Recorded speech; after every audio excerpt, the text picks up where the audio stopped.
Өнгөн дээр буруугаа хүлээж өөртөө буруу ерөөсөө өгдөг хүмүүстэй бол харилцаа чиггүй дээ.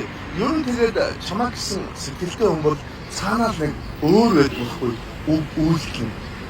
Чи яагаад энийг яриад байгаа юм бэ гэхээр уул нь би сэтгэл зүйч биш би хуульч байхгүй юу. Тэгээд гэрүүл цуслуулах гэнэ хүүхдийн бүхэн зөвлөлт за идрэн хуваахтай холбоотой маргааны талаар зөвлөгөө өгдөг. За гэрлэл суслаад ямар хэсгээр бүрдүүлэх үү? За хүүхдээ авахд ямар хэсгээр бүрдүүлэх үү?